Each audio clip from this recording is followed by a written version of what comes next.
Shloka world में आपका स्वागत है। श्लोका वर्ल्ड आपको आध्यात्मिक ज्ञान, मंत्र, श्लोक और वेदों पुराणों का महत्वपूर्ण ज्ञान प्रदान करता है। चैनल को सब्सक्राइब करें, लाइक, कमेंट और शेयर जरूर करें ताकि हमारे प्रियजन लाभान्वित हो सकें। आइए जानते हैं सुखी होने का क्या राज है। सफलता और शांति का अनमोल मंत्र। आध्यात्मिक सुख को सांसारिक या भौतिक सुखों से बिल्कुल अलग माना गया है। आम दुनिया में जिसे हम सुख कहते हैं वह असल में क्षणिक होता है और किसी न किसी बाहरी परिस्थिति, वस्तु या व्यक्ति पर निर्भर करता है। लेकिन आध्यात्मिक दृष्टिकोण से सच्चा सुख आंतरिक होता है। सुख दो श्रेणी में बांटा गया है, भौतिक सुख और आध्यात्मिक सुख। भौतिक सुख यह इंद्रियों से मिलता है, जैसे अच्छा खाना, घूमना और सुख सुविधाएं। यह सुख हमेशा अपनों के साथ अपने को खोने का डर, दुख लेकर आता है, क्योंकि इससे खोने का डर बना रहता है। आध्यात्मिक सुख या आनंद यह वह सुख है जिसके पीछे कोई बाहरी कारण नहीं होता। यह आपकी आत्मा का मूल स्वभाव है। यह अस्थायी होता है और परिस्थितियों के बदलने के साथ नहीं बदलता।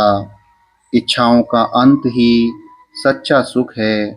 भगवद गीता में और बौद्ध धर्म में के अनुसार जब मन की इच्छाएं और आसक्ति होती हैं तब तक सच्चा सुख नहीं मिल पाता। जहाँ चाह है वहाँ राह तो है, पर वह दुख भी है। जब आप अपनी इच्छाओं और उम्मीदों को छोड़ देते हैं तो मन पूरी तरह शांत हो जाता है। उस परम शांति को ही आध्यात्म में सच्चा सुख या संतोष कहा गया है। वर्तमान में जीना ही सुख है। अध्यात्म कहता है कि सुख और दुख में यही फर्क है कि दुख या तो बीते हुए कल के पछतावे में है या आने वाले कल की चिंता में। जब हम पूरी तरह से इस पल में आ जाते हैं तो सारे विचार ठहर जाते हैं। विचारों का ठहराव ही सुख है। स्वयं की पहचान। जब तक हम खुद को सिर्फ इस शरीर और दिमाग से जोड़कर देखते हैं तब हम दुखी होते हैं। अध्यात्म में सच्चा सुख तब मिलता है जब आप यह जान लेते हैं कि यह सब कुछ नश्वर है। शरीर नश्वर है, बल्कि सच्चा सुख तब मिलता है जब हम ये जान लेते हैं कि हम यह दिव्य आत्मा है जो कभी नहीं मरती। इसे सच्चिदानंद अर्थात सच्चित और आनंद कहा गया है, यानी वो सत्य और चेतना जो स्वयं आनंद का रूप है।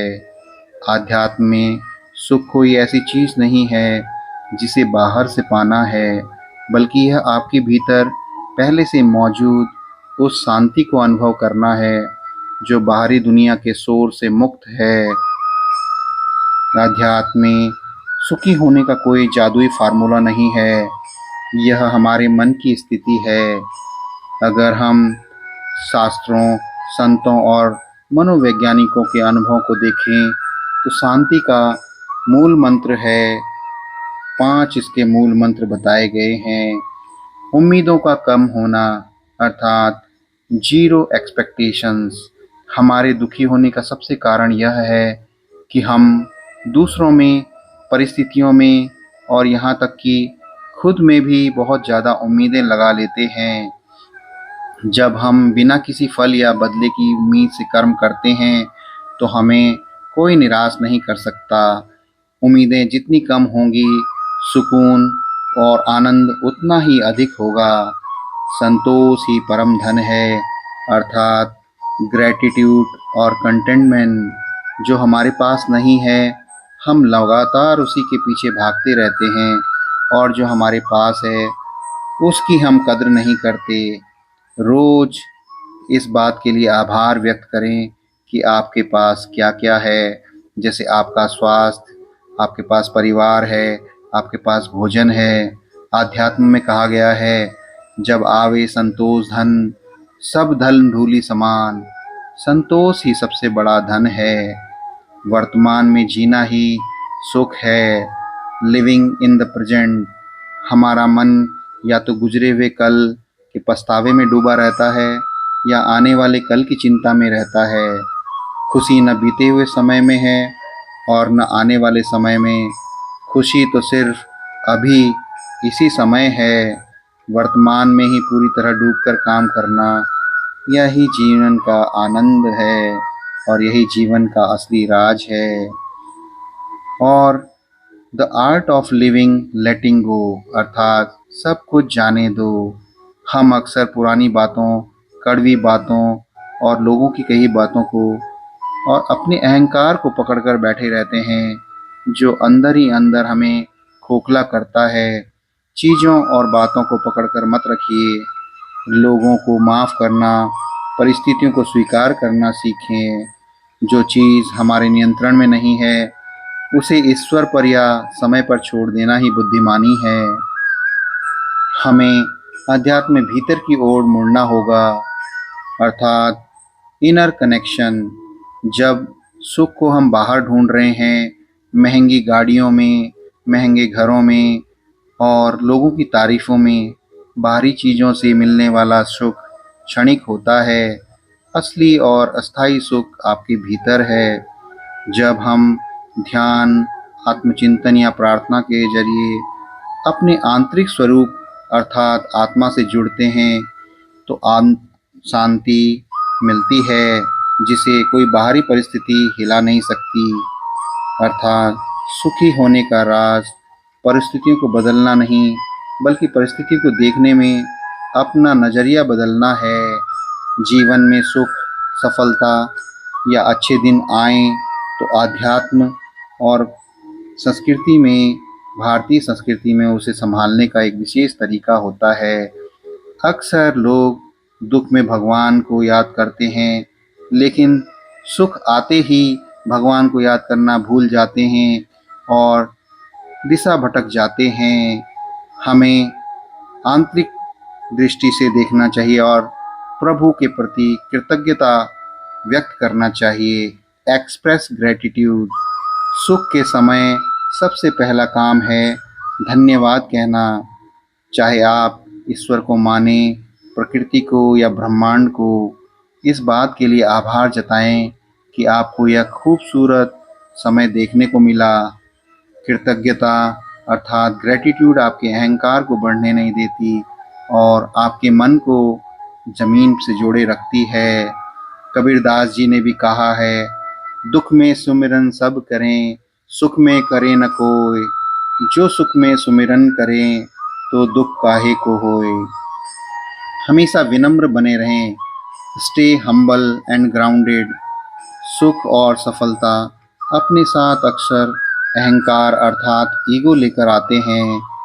जब सब कुछ अच्छा चल रहा हो, तो यह सोचना बहुत आसान होता है कि यह सब मैंने किया है। याद रहे कि समय हमेशा बदलता है। जो आज आज जो सुख है, वह कल नहीं होगा। हो सकता है हो या ना हो। इसलिए सुख के दिनों में भी अपनी विनम्रता मत खोइए।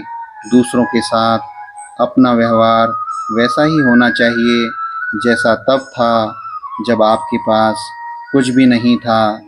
सेवा और दान करें। Share your Joy. सच्चे सुख की यह विशेषता होती है कि इसे जितना बांटा जाए उतना ही बढ़ता है। अगर ईश्वर ने आपको सुख, धन या अच्छी स्थिति दी है, तो उसका उपयोग दूसरों की सहायता के लिए करें। किसी ज़रूरतमंद की मदद करें, समाज के लिए कुछ अच्छा कार्य करें। कम से कम अपने आसपास के लोगों के चेहरे पर सदा मुस्कान लाने की कोशिश करें। जब आप अपने सुख का एक हिस्सा दूसरों की भलाई में लगाते हैं, तो वह सुख आनंद में बदल जाता है। भविष्य के लिए मानसिक और आत्मिक रूप से तैयारी करें। सुख का समय खुद को भीतर से मजबूत करने का सबसे सही समय होता है, क्योंकि इस समय आपका दिमाग शांत और तनाव मुक्त होता है। इस शांत समय का उपयोग ध्यान अर्थात मेडिटेशन, अच्छी किताबें पढ़ने और आत्मचिंतन में करें।